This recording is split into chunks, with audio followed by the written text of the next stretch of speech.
All right, welcome Katie to AB Conversations. We won't CFP our way out of it. Maybe you can help us coach our way out of it. Oh, How's that oh for my gosh, quick Ben, improv here? nailed it, nailed All it. right. So, yes, welcome. Thank you for doing this today. I'll introduce you very quickly. Katie is Director of Coaching, Thrivos Consulting, has an amazing story. If you have not heard her story, go read her book. When it comes to the topic that we want to talk about today, setting goals, getting over hurdles, Katie is second to none. So, very pleased to have you with us. This is my favorite topic. I think we certainly share this passion for helping people get to where they want to get to. And while we may talk to different audiences in some cases, want to hear your experiences, all the different people you help coach, I think some of the advice that we give on the front end is very much the same. So, again, thank you for joining us. Well, thank you for having me. I'm so delighted to be here. And I know that I think coach your way out of it is kind of fantastic. I love All that. right. That's a real move. So I would say to kind of tee this up, we're probably speaking to anyone, personal or professional, that has goals or things that they aspire to. And especially after what's kind of felt like a very heavy 2020, let's hit the reset button, Mhm. right? 2021 right around the corner. Let's just peel back the curtain. Let's give the secret sauce. Maybe share some of the tips that you would give to the people that you work with so that anyone listening into this kind of has more tools in their tool belt leading into 2021. So Absolutely. Yeah. let me just pass it to you. What Well, what are some of the best things? I mean, I think that this is, and I love you saying, first of all, I appreciate you acknowledging that this has been a hard year because it has been a hard year for everybody. Um, I think that there is so much to be said about the opportunity to really reflect on what this year has shown us about ourselves. And then also Yeah, kind of like renew, let's reset, let's like take these next bit of time before the new year and think about what is it we want from this next phase of our lives. I work with leaders, as you said, in like all different industries. Um, I think the thing that I see that is the most successful is when you're making plans around achieving goals, the yeah, best thing that you can do is always just to break them down. I know that sounds so silly. I think that we have a mindset that we should kind of like just be able to jump right in and like go and yeah, do the goal and like yeah, I'm going to run a marathon and it's like okay, I'll just like get that 26.1, no big deal. 26.2. Sorry, what was I thinking? Do like 26.2 and just jump into it and do it. But we all know that in order for us to be successful, we need to have that big goal, but then break it down yeah, into maybe quarterly, monthly, weekly, and then daily goals. And that does a really awesome thing because it allows for us to, number one, have small goals and achieve them, and then feel motivated because we continue to move through them. We iterate to ourselves, I am a person who does this. I am a person who works towards this goal. And that keeps us kind of changes our mindset from being yeah, like, I'm just a person who does, like I'm trying to achieve a goal to being like, I'm a runner versus being like, I'm just a person who works out every once in a while. Um, Another big thing that feels kind of basic, but I think is important is your why, right? yeah, Like if you are saying to yourself, okay, I want to lose 5 pounds. Okay, fine. You're thinking about that. But like if you're thinking about, okay, I want to lose weight or I want to get in good shape because I want to be able to be more active with my kids, or I want to set a good example, or I want to feel confident and good about myself. When you figure out that why, kind of all the other things that you have to give up in order to get to that challenging place, that makes more sense. And I think that one of like the other big things is also making sure that you celebrate those small wins every time that they happen. I don't know about you, Ben, but are you in a situation where is it hard for you to celebrate like when small good things happen? no, because I think you have to. And we kind of Good. speak about we speak about it very similarly. That sometimes when you have that list, and maybe you can give us some like real detailed, Yeah. suggestions. When you have a laundry list of things to do, right? And we're not just talking to professionals, anybody, right? Your daily task list that can feel daunting. And I Mm, think you have to be able to boil it down and go, what's the next micro action that I can take, mm, and recognize that that step is now momentum, and momentum will build. So totally with you. You have to be able to celebrate those things and not make it feel like it needs to be this huge success. It's all steps forward, right? Absolutely. I love that. And I think the micro step is such a good piece. Like that really does matter. And you being like taking a minute and like saying it to somebody also who you love and trust, who also is supporting you, of being like, hey, I did this one thing today. And knowing that they'll feel proud of you too is really meaningful. I think that really matters a lot. Yeah, because I think any huge goal, we recognize that not only, in my terms of financial planning, Yeah. do you want to be able to say, hey, I know I need to take these steps to get there, and saving is hard, and making certain Mhm. decisions to sacrifice something for this trade-off, it's hard. But then there's going to be those 2020s where there's a lot of hurdles in front of you too. So sometimes it's giving yourself permission to go, look, I got through it, and that's win enough, right? So Absolutely. I really like that perspective of going back, and maybe let's talk a little bit more about that why. I think when you have that why, that purpose behind the goal, it makes celebrating those little things all the easier, right? Yeah. Because you're aligned to it. Absolutely. And it becomes a part of your ethos. And I love that what you're saying, what you said about 2020 when a lot of challenges come up. I saw something this morning on Instagram, which was like, let's not like, it's important to also acknowledge the fact that like some years we're not going to thrive. Other years we're just going to survive. And you know what? That's a win. That is a Yeah. win. And it's a big deal. Yeah, because sometimes you have to take the punches and be able to roll with it. So we, Absolutely. certainly we help people through many different phases of life, and that's going to come with its own challenges. So 2020 is no different in that sense. But I know you talk a lot and coach a lot about breaking things down, but it Yeah. all does come back to that why. And I think when you can say this is why it matters to me, again, Yeah. it makes it easier to kind of shrug off certain things and really focus on it. Absolutely. I think that is so true. And I love the word sacrifice. I think that that's really meaningful. That's something that you'd mentioned of being like, what are the sacrifices I have to make in order to get from like where I am to where I want to be? And that happens a lot with financial planning and in the way that we try to plan our lives.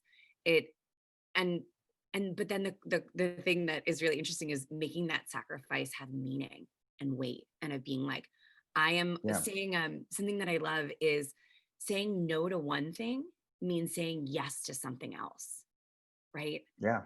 Like Right. I love that. Perspective. Totally. Exactly. Exactly. Totally about perspective. And when we talk about those trade-offs when in my planning world, again, let's get out of the financial side of it. Everybody's got, I operate on the rule of 168. Yeah. So There the was a, rule of there, there 168. Yeah. there was a phone call coming in. So Oh again, man. we're just rolling with it. We're rolling with it because you know what? In 2020, we do what we gotta do. It's That's important. it. Love it. So where I was going, that rule of 168, there's only 168 hours in a week, right? So especially for those that look to be uber productive, and maybe they've got a lot of professional responsibilities, they got a lot of home responsibilities, whatever it is, we're talking to everybody here. Yeah. When you think about you giving up maybe 16, 17, 18 hours a day to sleep and work, Yeah. what do you have left, right? So sacrificing certain things has to happen to be able to truly align to what matters to you. So there has to be Absolutely. those trade-offs.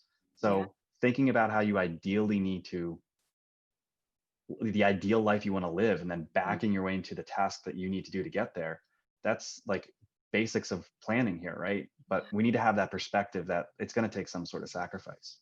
Absolutely. That's really true. And I love the idea of thinking something that you said that really stuck out to me is the idea of like thinking of the life that you want and then understanding that you have a responsibility or an opportunity even to create that. You have the opportunity to create the life that you want to live. It just sometimes it's not going to be easy. It just won't be simple. It'll be worth it, but Yeah. it could be hard, you know?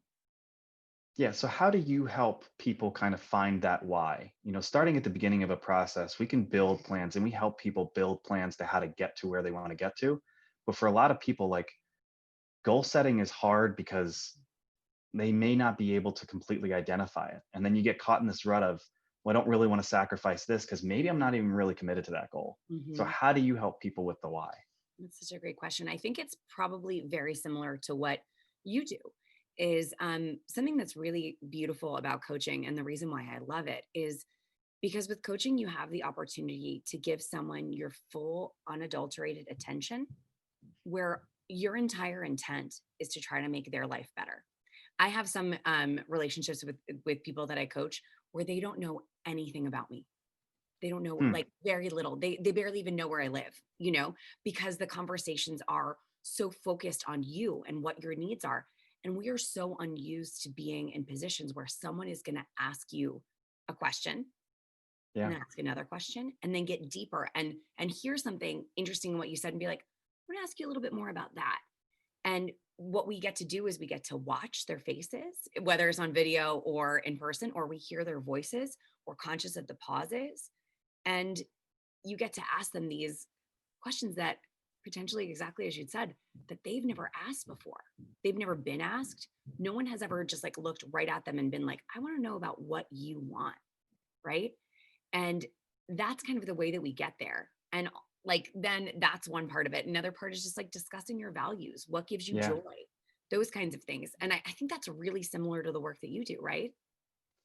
Yeah. I mean, I will admit I don't always ask the question because it can throw people off. It can make them really uncomfortable, but it is not unlike your story.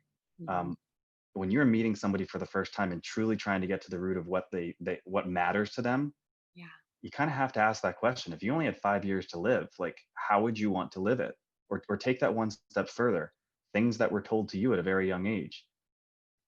If you have 24 hours to live, not what are you going to cram in? What would you have missed? Mm, Right. And to be able to align yourself to then, if, clearly that would matter to me at that moment.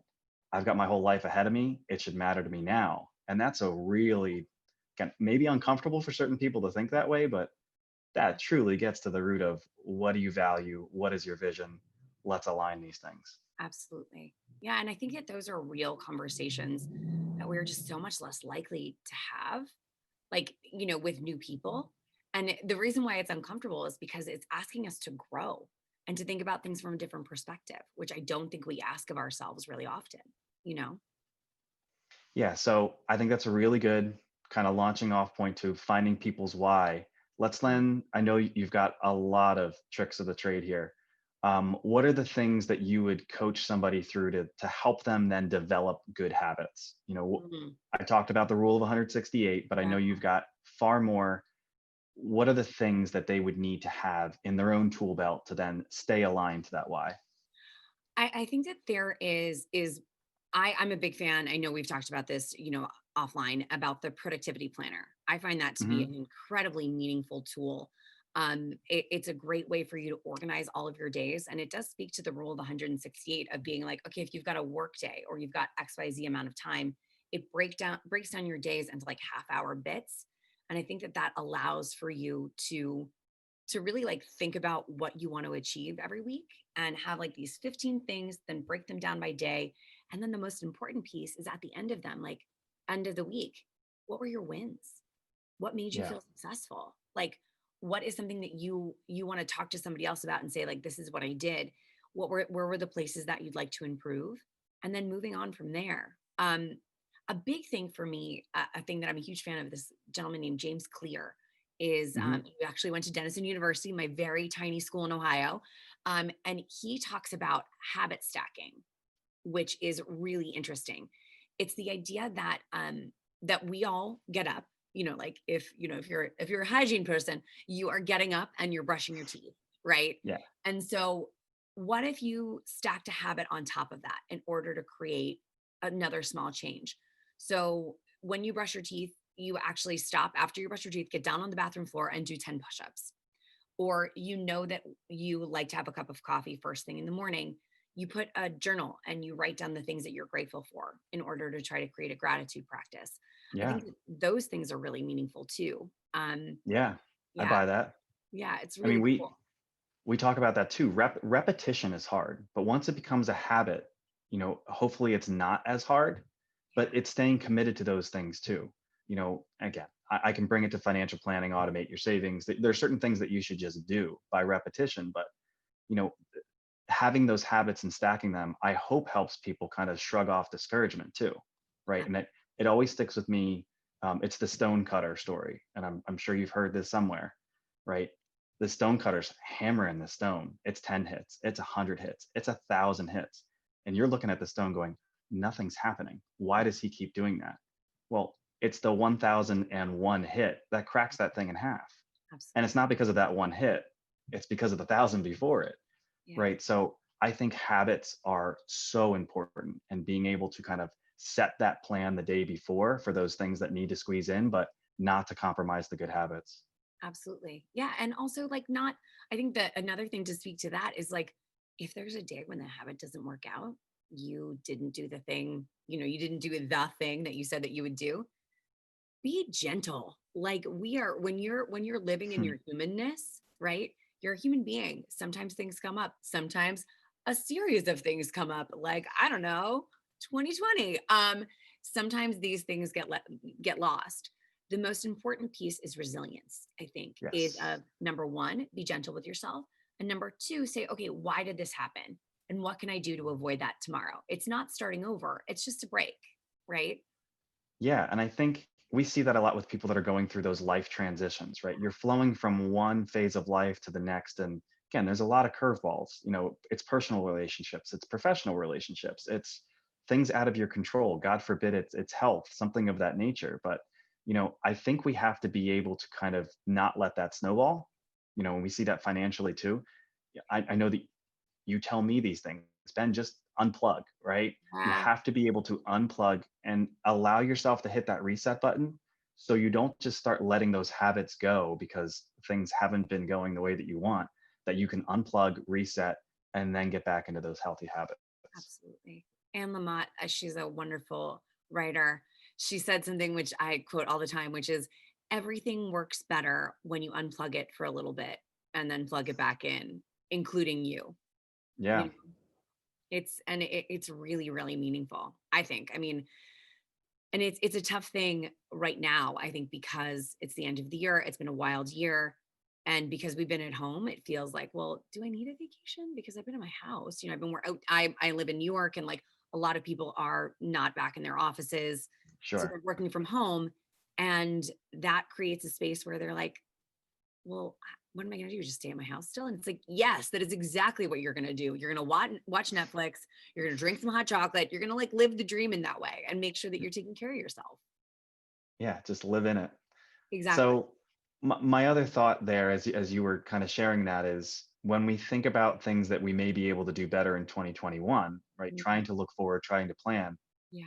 I know this is a loaded question, clearly coming from me and to you, and the other way around, but how important is an accountability partner, right? Mm. No matter what goal you're trying to have, it's the most important thing, right? I couldn't agree with you more. And I will say, like, when I'm thinking about this question, like, I'm a person who drinks her own champagne, right? And that I am a coach, but I have a coach because I know how important it is for me to have somebody who I need to be accountable to. And that can be a coach, that can be a friend, it can be a group of friends, there can Yeah. be or your family, your partner. The thing that's interesting is that we are very likely to break promises to ourselves because we're like, it doesn't matter.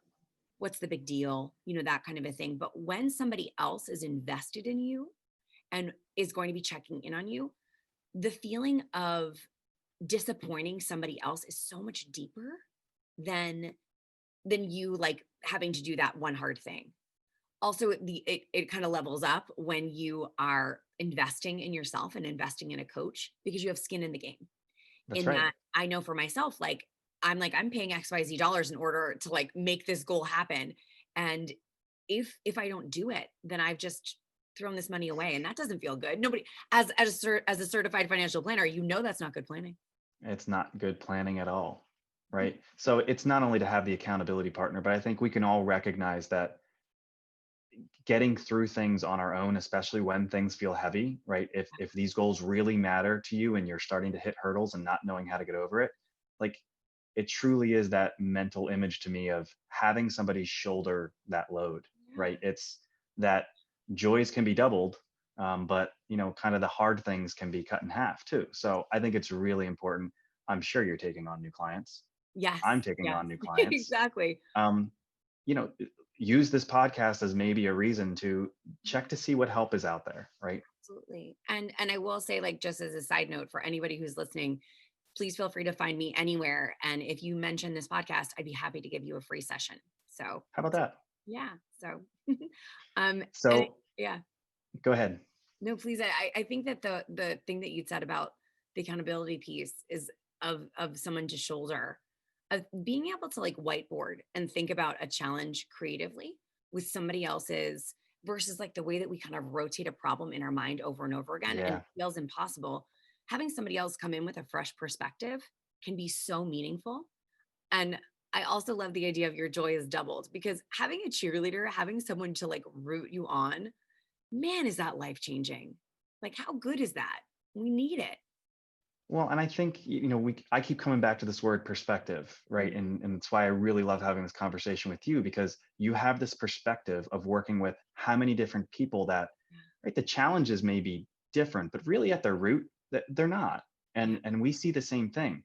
If somebody has this specific goal, I've taken people through this before. I've Mm, seen the kind of dark alleys that people can go down, or the things that can be the hiccup. There's a wealth of experience in that to be able to help somebody through that. So it's not just having somebody to coach, right, and help you, but there's a lot of experience that comes with that, right? absolutely. Very self-serving comment for Yeah. you and for me, but But well, it's the you know, truth. the thing that's interesting, Ben, and the thing that I know about you as a person and I feel about myself is like it's self-serving, yes, but it is also, I don't know, it's a part of your mission. And it's part of my mission is that the reason why we're here is to take the gifts and skills that we've worked with over time and support other people who might need it. You know, Yeah. that's what the end game is. Like that's is just making sure that people feel taken care of and seen and heard. And if we can give them a gift of some insights, then awesome. Like what a win. Yeah, we'll do it.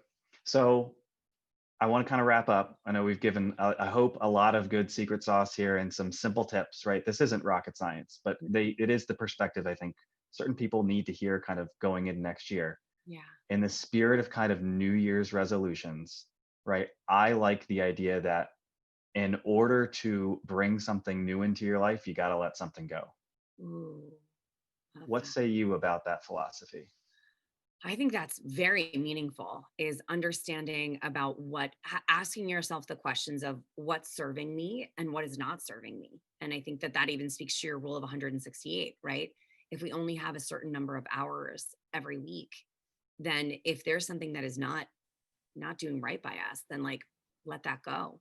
Um, I think that that's really meaningful. I couldn't agree with you more. Yeah, so I think I'd suggest that people maybe start there. When you take your kind of statement of where you are in life, or, Mm, you know, finances, we talk about your statement of holdings. It's I've got this, I've got that, I've got that, but I'm holding this grudge. yeah. Mm, Oof. let's take that off our balance sheet, right? Yeah. So make space for the good in 2021, and hopefully these tips have been helpful. Absolutely. And I love also just to like circle on the 2021 of being like 2020 has really helped us to laser focus on what we value, Yeah, what we have, what we miss, and what actually matters. And that's a really cool thing to think about is like what did you figure out that you have deep gratitude for 2021 and what do you want to maintain and in 2021 if given kind of a fresh start, what is it that you want to cultivate? What do you want to grow? And what are the steps you can take in order to get there? so well said. Katie, thank you. This has been great. It's always a pleasure and awesome to see you. Great to see Um, you too. anything else that you want to throw out here? No, Katie just McKenna, Thrivos Consulting. that's right. So delighted to be with you. This was such a joy. And yeah, like definitely do take some time, reflect and renew yourself. Think about what you want in this new year. I think that that's the only thing that I could recommend is take that little bit of rest time to think about what you want and need. Great way to close it out. Thank you so much for your time. Thanks, Ben. Have a great day. See you soon. Bye.